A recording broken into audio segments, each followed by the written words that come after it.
क्या आपने कभी सोचा है कि एक भाषा बोलने की क्या सजा मिल सकती है आपको?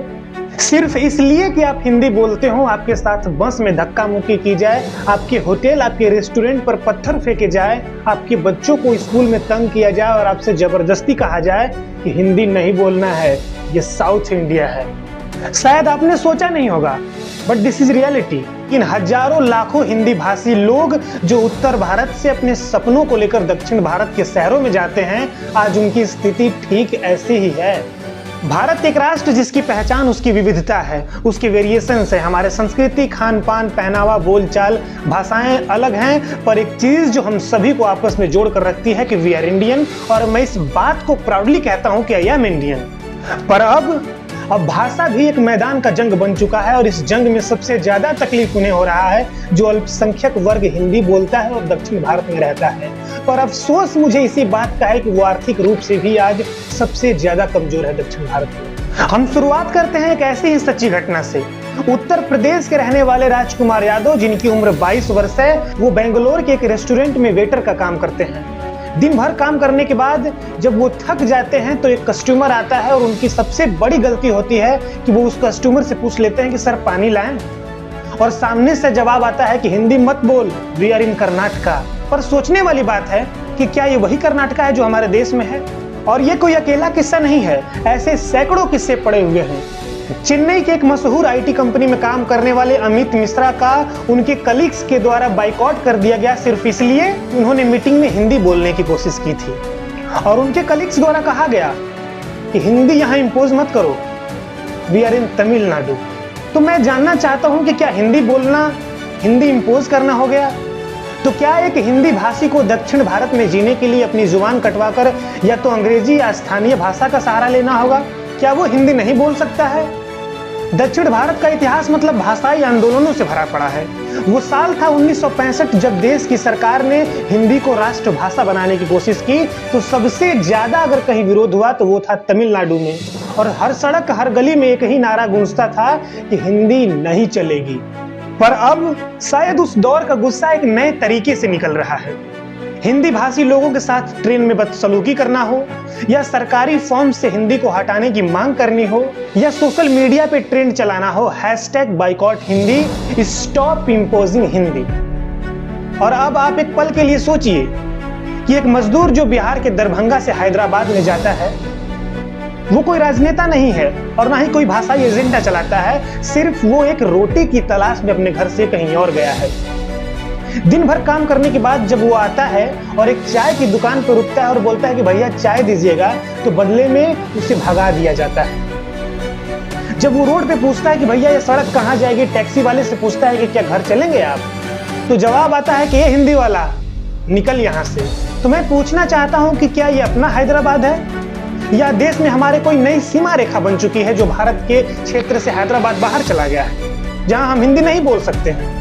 हमें ये नहीं भूलना चाहिए कि हिंदी केवल एक भाषा नहीं है, हिंदी करोड़ों भारतीयों की अभिव्यक्ति है, एक्सप्रेशन है। चाहे बिहार हो, उत्तर प्रदेश हो, मध्य प्रदेश हो, झारखंड, छत्तीसगढ़ या हो राजस्थान, ये पूरा एरिया मिलकर हमारे देश का 50% बन जाता है और जहाँ पे मेजॉरिटी ऑफ पॉपुलेशन हिंदी बोलती है। पर शायद हमारे देश का ये हिस्सा हमारे देश के ही एक हिस्से में अपने आप को बेगाना महसूस कर रहा है। शायद आपको याद नहीं होगा, पर एक हिंदी भाषी स्टूडेंट केरला के कॉलेज से इसलिए निकाला गया क्योंकि उसने यूनियन मीटिंग में हिंदी बोलने की कोशिश की थी। या वो घटना जहां एक आदमी को सिर्फ इसलिए पीट दिया जाता है क्योंकि उसने हिंदी में पूछ लिया था कि ये सड़क कहाँ जाएगी। आज भारत माता के बेटे भाषा के नाम पर एक दूसरे को तोड़ रहे हैं। एक तरफ तमिल हमारी पहचान, तो दूसरी तरफ तेलुगु को बचाओ। But what about Hindi? अरे मैं मानता हूं कि तुम्हारा तमिल हिंदी से भी बेहतर है, हिंदी से भी जाता है, हिंदी से भी बड़ा है, पर क्या हिंदी तुम्हारे बराबर भी नहीं है? और वक्त आ गया है अब आंखें खोलने का, क्योंकि ये मुद्दा सिर्फ हिंदी भाषी लोगों का नहीं है, ये मुद्दा है भारत की आत्मा का। और बात करते हैं तमिलनाडु की, जहां हिंदी बोलना तो मानो गुनाह बन गया है। एक पत्रकार जो दिल्ली से जाता है, तमिलनाडु की तंग गलियों में घूमता है और लोगों से पूछता है कि आपकी सरकार क्या कर रही है, क्या होना चाहिए और कैसे होगा। तभी एक युवक आता है और कैमरा के सामने खड़ा हो जाता है और बोलता है उस मीडिया रिपोर्टर से कि हिंदी यहाँ नहीं चलेगा, वी आर इन तमिलनाडु। ये वीडियो तो वायरल हुआ, लेकिन एक चीज जो वायरल नहीं हुआ कि उस पत्रकार को वहां से भागना पड़ा। स्थानीय भीड़ बहुत ज्यादा जुट चुकी थी, इस वजह से उस पत्रकार को वहां से निकलना पड़ा। और जब बात करते हैं कर्नाटका की, तो कर्नाटका बिल्कुल कम नहीं है, क्योंकि आपने बेंगलुरु की चमकती हुई सड़कों को देखा है, उस सड़कों के पीछे छिपे अंधेरे को कभी जानने की कोशिश नहीं की है।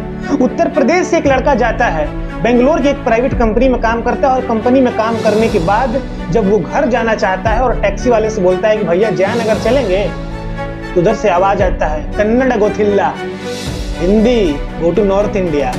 अगले ही पल पीछे से दो लोग आते हैं और उस व्यक्ति को धक्का मार के गिरा देते हैं। पर सोचने वाली बात है यार, उस व्यक्ति की इतनी बड़ी भी गलती नहीं थी कि उसको धक्का मार के गिरा दिया जाए।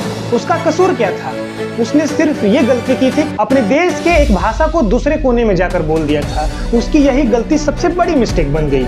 और केरल को तो हर फील्ड में आगे रहने की आदत है, तो केरल यहाँ कम कैसे रह सकता है?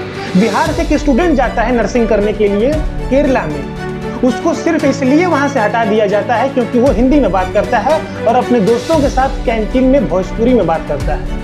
उसके अपने ही कॉलेज के दोस्त उसका मजाक बनाते हैं, उसके नोट्स को फेंकते हैं और उससे कहते हैं कि हिंदी बिहारी बंद करो, यहाँ पे ये मेरा राज्य है।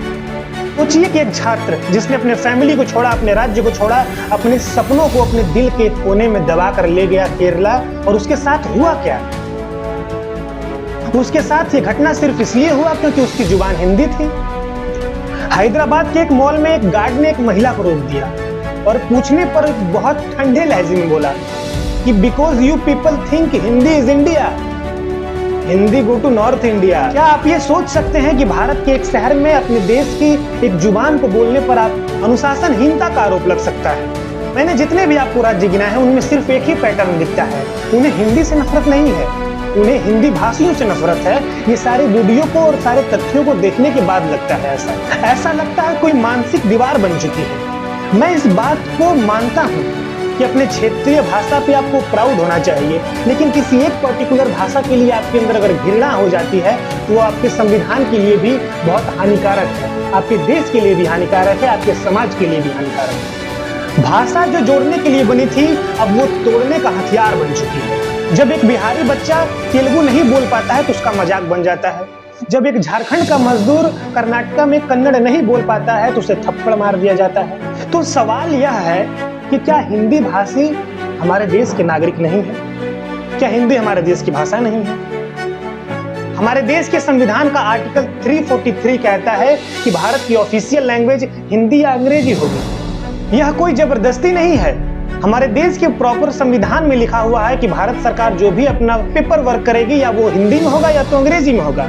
और मैं अपनी भाषा को आपके ऊपर थोपने की कोशिश बिल्कुल नहीं कर रहा हूं भाई साहब। और फिर आर्टिकल 351 कहता है कि भारत की सरकार हिंदी भाषा को प्रमोट करेगी। तो जिस भाषा को संविधान खुद प्रमोट कर रहा है, राजकीय भाषा बनाया गया है, उसे ऑफिशियल लैंग्वेज बनाया गया है, उसे ही बोलने में अपने एक देश के कोने में हम असुरक्षित महसूस कर रहे हैं। ये बहुत शर्म की बात है हमारे लिए, और ये संविधान का प्रॉपर अपमान हुआ। तो सवाल उठता है कि क्या हिंदी किसी औकात की भाषा है? बिल्कुल नहीं। हिंदी हमारे संघर्ष की भाषा है, हिंदी हमारे गांव की बिंदी है, हिंदी संसद से लेकर मुंबई के मंचों तक झूमती है हिंदी। और हमें ये समझना होगा कि हो सकता है आज हिंदी को दबाया जा रहा हो, पर आगे चलकर मैथिली, अवधी, ऐसी बहुत सारी क्षेत्रीय भाषा हैं जिनको दबाया जा सकता है। तो आज आपको जगना होगा और अपने आंखों पे बनी पट्टी को उतारना होगा। You have to understand the chronology.